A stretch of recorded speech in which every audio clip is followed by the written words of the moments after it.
الكريم أما بعد قال النبي صلى الله عليه وسلم من أحدث في أمرنا هذا ما ليس منه فهو رد أو كما قال. نبی اکرم صلی اللہ علیہ وسلم نے فرمایا کہ جس نے ہمارے اس دین میں کسی چیز کو ایجاد کیا وہ رد ہے، وہ چیز بھی رد ہے اور وہ شخص بھی مردود ہے کہ جس نے دین میں کسی چیز کو داخل کیا۔ دین میں ہر نئے کام کو بدعت کہتے ہیں۔ یہ باتیں بار بار یاد دہانی کے لیے اس لیے کی جاتی ہیں کہ ذہن میں اچھی طرح بیٹھ جائے۔ بدعت کسے کہتے ہیں؟ دین کے اندر ہر وہ نیا کام جس کو دین سمجھ کے، اجر اور ثواب سمجھ کے، یا کسی عبادت کی جگہ پر اس کو کیا جائے، اس کے وسائل، اس کے ذرائع، اس کے اسباب رسول اللہ صلی اللہ علیہ وسلم کے زمانہ میں موجود ہوں، آپ نے نہ کیا ہو، اس کو بدعت کہتے ہیں۔ مثال کے طور پہ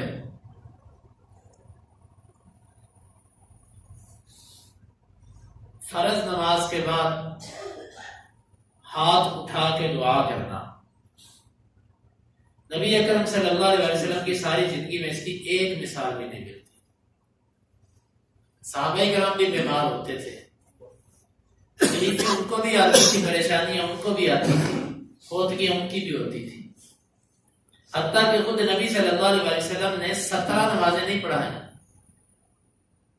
3 دن 3.5 دن جو آپ بیمار رہے، ابو بکر صدیق رضی اللہ عنہ نے آپ کی زندگی میں 17 نمازیں پڑھائیں، لیکن کسی نے نہیں کہا کہ فرض نماز کے بعد ہاتھ اٹھا کر ان کے لیے دعا کر لیجیے، اور نہ کسی نے کی۔ ایک واقعہ ملتا ہے کہ نبی صلی اللہ علیہ وسلم نے جمعے کے دن ایک آدمی آیا، اس نے کہا اللہ کے رسول ہلاکت الاموال وانقطعت السبل، اللہ کے رسول مال ہلاک ہو گئے، سفر مشکل ہو گیا لوگوں کے لیے، گرمی اور قحط اتنا ہے۔ آپ نے اس وقت دعا کی۔ وہ دعا اس وجہ سے نہیں تھی کہ اجتماعی دعا ہے، وہ بھائی یہ کدھر جا رہے ہیں آپ، امان اللہ کدھر جا رہے ہیں سارے، بیٹھو ادھر۔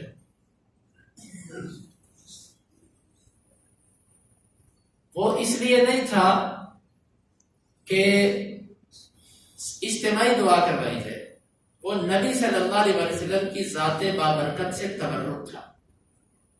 اس میں اصل نبی صلی اللہ علیہ وسلم کی ذات تھی، ساری اجتماعیت اس سے مراد ہی نہیں تھی کہ سب کے ساتھ اللہ کے رسول دعا کریں، صرف اللہ کے رسول کی ذات مراد تھی۔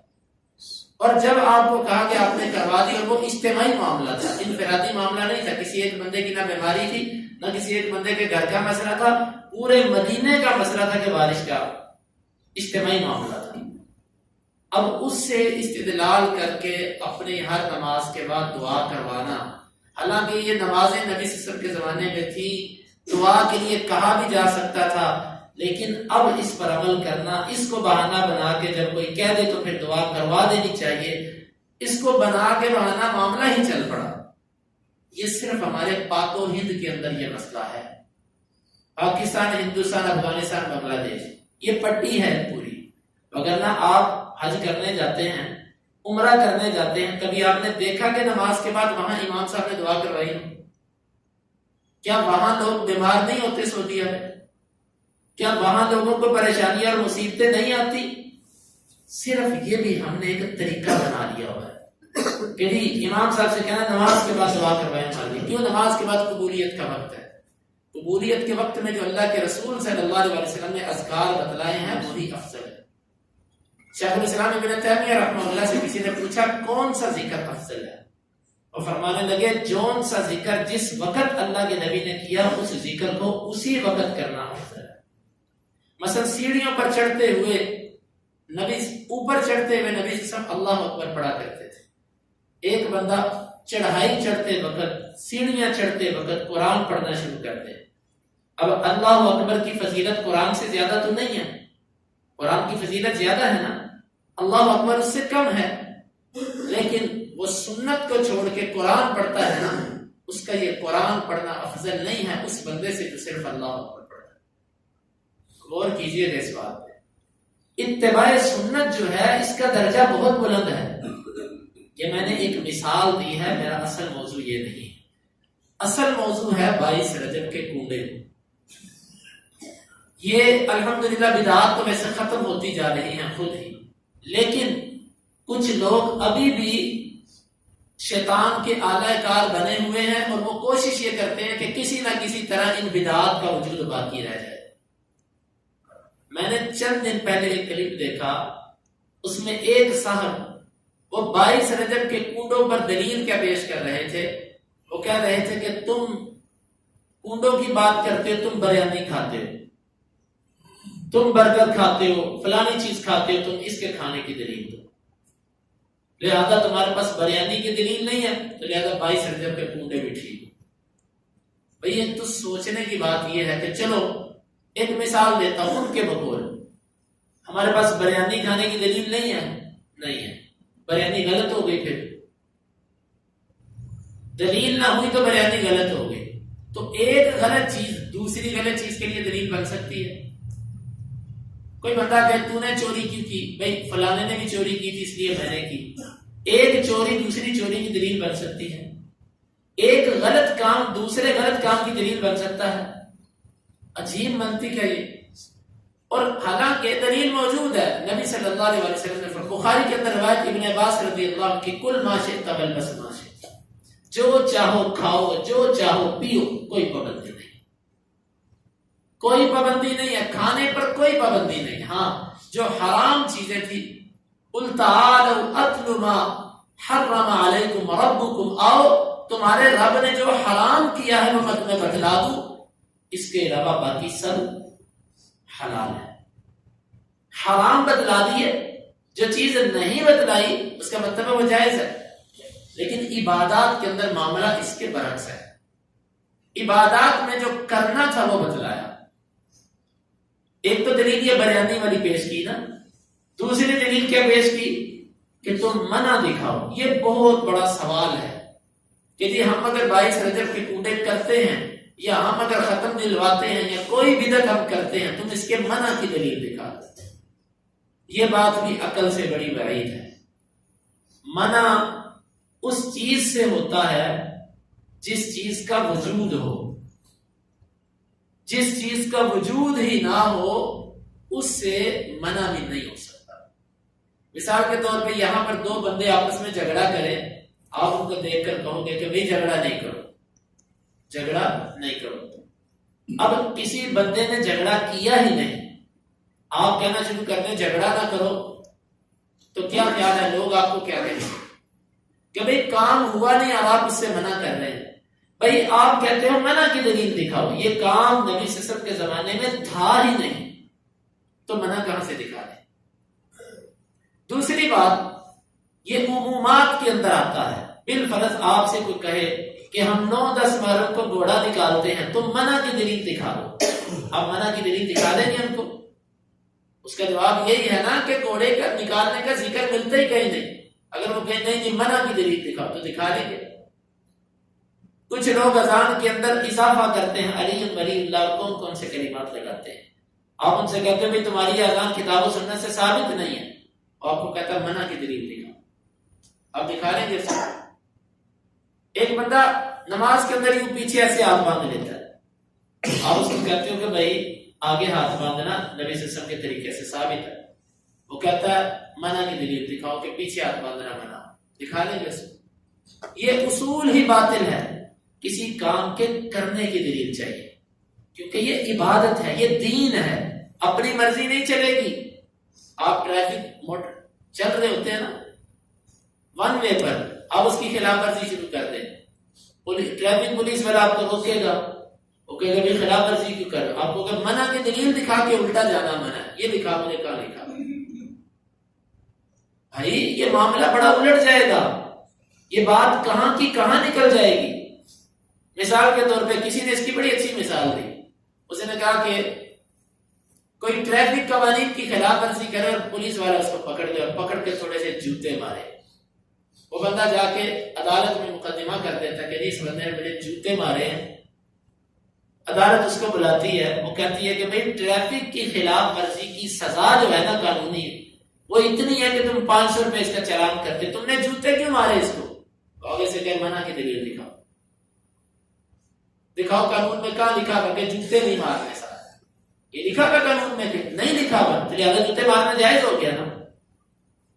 بات نہیں سمجھ آئی، منع کی دلیل دکھا، یہ اصول ہی باطل ہے۔ اس طرح تو ہر بدعتی جو مرضی دین میں بدعت ایجاد کرے اور وہ یہ کہے گا منع کی دلیل دکھا، در حقیقت منع خاص لفظوں کے ساتھ آپ کو نہیں ملے گی، عام لفظوں کے اندر منع موجود ہے کہ جس نے کوئی ایسا عمل کیا جس پر ہمارا عمل نہیں تھا وہ بدعت ہے۔ جب کوئی دلیل نہیں بنتی پھر اس بات پہ آ جاتے ہیں کہ تم پکی مسجدیں بناتے ہو، تم نے گھڑی پہن رکھی ہے، تم نے پنکھے لگائے ہیں، تم نے اے سی لگائے ہیں، تم نے لائٹیں لگائی ہیں، اسپیکر کے اندر تم اذان کہتے ہو، نماز پڑھاتے ہو، درس دیتے ہو، یہ کہاں سے آیا؟ جب کسی بندے کے پاس دلیل نہیں ہوتی وہ پھر ایسی باتیں کرتا ہے۔ پکی مسجد بنانا دین نہیں ہے، مسجد کچی بھی ہو تو دین ہے۔ پکی اور کچی کا مسئلہ نہیں، یہ وسائل ہیں، یہ دنیا ہے، اور دنیا کے بارے میں اللہ رب العزت نے فرمایا وَيَخْلُقُ مَا لَا تَعْلَمُونَ، اللہ ایسی ایسی چیزیں پیدا کرے گا جس کو تم جانتے ہی نہیں۔ دنیا کی ایجادات ہوتی رہے گی لیکن دین کے بارے میں ضابطہ یہ دیا الْيَوْمَ أَكْمَلْتُ لَكُمْ دِينَكُمْ وَأَتْمَمْتُ عَلَيْكُمْ نِعْمَتِي وَرَضِيتُ لَكُمُ الْإِسْلَامَ دِينًا، آج کے دن دین پورا ہو گیا۔ دنیا کے بارے میں نہیں کہا کہ دنیا پوری ہو گئی آج کے بعد، بلکہ نبی صلی اللہ علیہ وسلم جب مدینہ تشریف لائے تو صحابہ کرام تعبیر النخل کیا کرتے تھے۔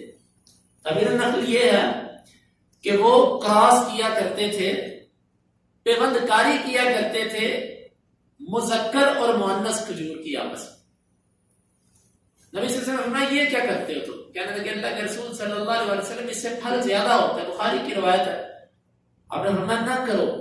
صحابہ نے کہا ٹھیک ہے اللہ کے رسول صلی اللہ علیہ وسلم نہیں کرتے، نہیں کیا صحابہ کرام، پھل کم ہو گیا، پھل جتنا آتا تھا اس سے کم۔ صحابہ کرام نے اللہ کے رسول صلی اللہ علیہ وسلم ہم نے آپ کے فرمانے پر یہ کیا تھا، پھل کم ہو گیا۔ آپ نے فرمایا بھائی سنو، انتم اعلم بامور دنیاکم منی، تم دنیا کے معاملات کو میرے سے زیادہ سمجھتے ہو، ان معاملات میں جو تمہیں سمجھ آتی ہے کرو۔ کس معاملے میں؟ دنیا کے معاملے۔ معلومات دنیا کے معاملات اور ہیں، دین کے معاملات اور ہیں۔ نبی صلی اللہ علیہ وسلم نے دنیا کے بھی بہت سارے معاملات میں ہماری رہنمائی کی، لیکن تمام معاملات میں ہمیں کھیتی باڑی کے اصول بتلائے ہوں کہ اتنے دنوں بعد تم پانی لگایا کرو، اتنے دنوں بعد سپرے کیا کرو، اتنے دنوں بعد یہ کام، یہ بتلائے ہم۔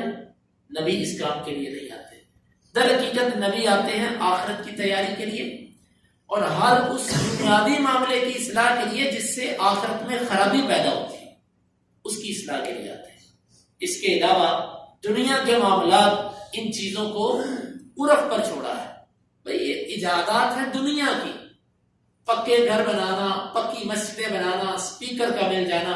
اب جب سپیکر نہیں تھا تو حدیث میں ذکر آتا کہ مکبر، آواز کو بلند کرنے والا ایک ہوتا تھا، وہ آواز کو بلند کرتا تھا۔ اب اس کی جگہ پر اللہ تعالیٰ نے سہولت عطا فرما دی، یہ سپیکر چلتے ہیں۔ پنکھے، ہاتھ سے پنکھے تھے، ہاتھ سے ہوا نہیں جاتی تھی، اللہ تعالیٰ نے سہولت عطا فرما دی، پنکھے بجلی سے چلنے لگے۔ چراغ جلائے جاتے تھے، اس کی جگہ پر لائٹ آ گئی۔ یہ ایجادات ہے دنیا کی۔ اس کا جس کی کچی مسجد ہو اس کو اجر کم ملے گا، جس کی پکی مسجد ہو اس کو اجر زیادہ ملے گا، ایسا تو کچھ مسئلہ نہیں ہے۔ جس کی مسجد میں اے سی لگے ہوں اس کو اجر زیادہ اور جس کی مسجد میں نہ لگے ہوں اس کو کم، ایسا کوئی مسئلہ نہیں ہے۔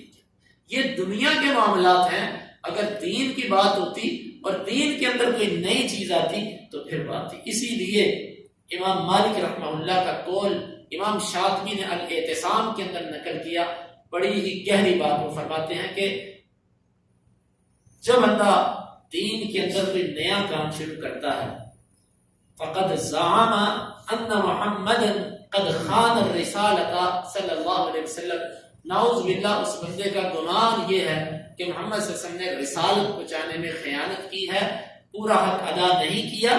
یہ کام بھی دین کے اندر ہونا چاہیے تھا۔ دنیا میں جو کوئی نیکی ہے وہ اللہ کے رسول نے کی ہے، جو آپ نے نہیں کی وہ نیکی نہیں ہو سکتی.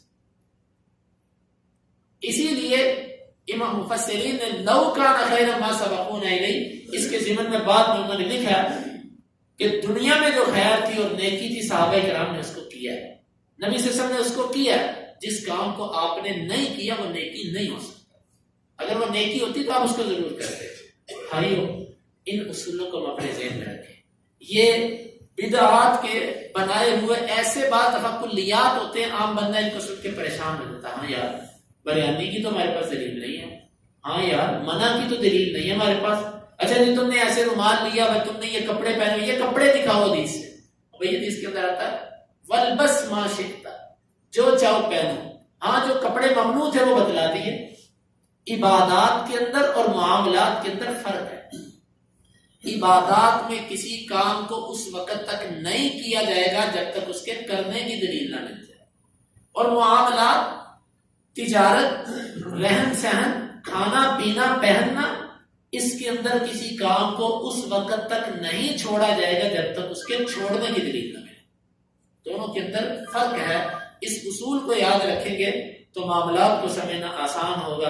اللہ تعالیٰ سے دعا ہے کہ اللہ تعالیٰ میں کتاب و سنت کو سمجھنے کے اور اس کے مطابق عمل کرنے کی توفیق عطا فرمائے. اللهم انفعنا بما علمتنا وعلمنا ما ينفعنا وزدنا علما وآخر دعوانا الحمد لله رب العالمين.